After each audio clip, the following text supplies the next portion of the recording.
Hello, I'm Buford Jones, and welcome to my channel, Views Reviews, where I review movies by black creators, primarily shown on the Tubi streaming network. If you haven't watched Tubi before or not familiar with the network, I invite you to download it to your phone, tablet, or streaming device. It's free to watch. Most of the movies that I'll review will be coming from the black cinema category. So, if you enjoy those movies and you enjoy this review, then please share, like, and subscribe to the channel.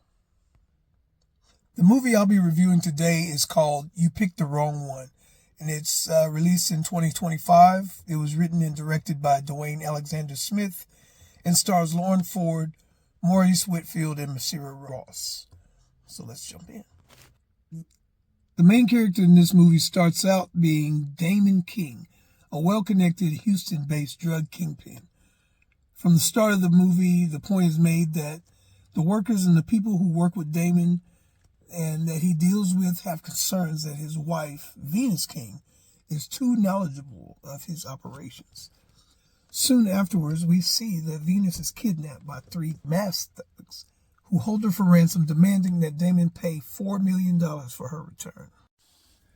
Damon doesn't waste any time exerting his influence trying to find his wife. So he has his people out, knocking down doors, calling in favors from the police, doing all that he can to get his wife back.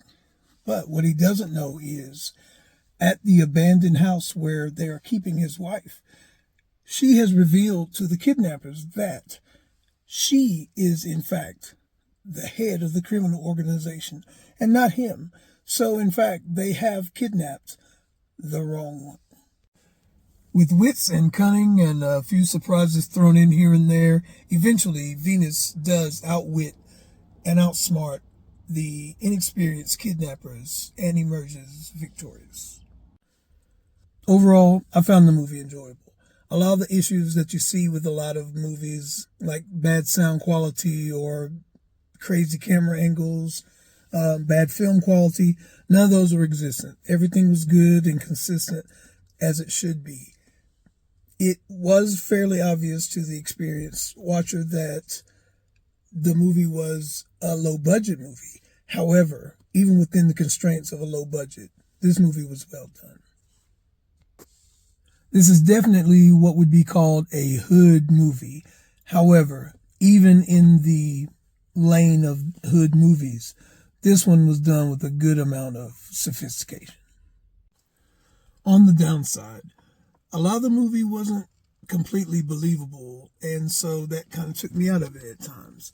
One example of this is the kidnappers are not at all in sync, and then they seem to barely know each other, but it comes out at some point that there's actually a blood relation, which is why they came together in the first place.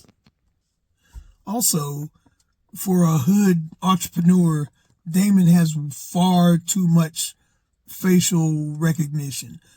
There's points when just average people in the street appear to know who he and Venus are.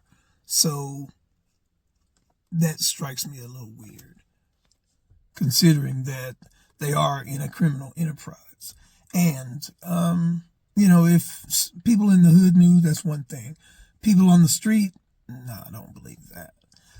Another thing is, apparently Houston's best kept secret is that Venus is the head of the organization and not Damon. But she wasted no time telling that to the kidnappers. But on the positive side, it could have been that that's just for telling that she knew all along that she was going to kill them. The funniest part for me was when Damon sent his henchmen out. He sent his two right-hand men out to, knock down doors and beat some people up and find out what's going on. One of the guys was in his 30s, I guess. The other guy looked to be 70, maybe. I'm not going to send the old guy out, and I'm not going to be scared particularly, especially at one point where he had to physically run someone down. I'm not buying that. I'll be grading these movies, not in the usual way per se, but more in terms of overall ratchetness of the movie. How hood was it? Was there an excessive amount of regional slang used? What type of music was playing in the background? How many people were killed, and especially for no reason? How many strip club references or scenes were there? How much gratuitous sex was in the movie? How much use of the N-word was in it? So based on things like that, I'll be giving the movie from 0 to 10 ratchets. This movie didn't have an excessive amount of any of the hood movie staples. A few people were killed, but within the scope of the movie. And very little, if any, use of the N-word were used. And absolutely no gratuitous sex scenes or strip club scenes. So, based on that, I will give this movie 2.5 ratchets. To Dwayne Alexander Smith, good job, brother. Keep doing what you're doing. Continued success to you. And to those watching, please comment below about what you thought about the review and what you thought about the movie in general. Let me know what you liked, what you didn't like, and what you'd like to see. And if you're an aspiring screenwriter or an accomplished screenwriter or anyone wanting help or assistance with creating a screenplay, please hit me up here and use the word script in the subject line. Again, share this video, like it, subscribe it. I hope to see you all next week when I post another video. So, remember also, go to Tubi, look under the Black Cinema category. Follow along with me. See you next time. Thanks a lot.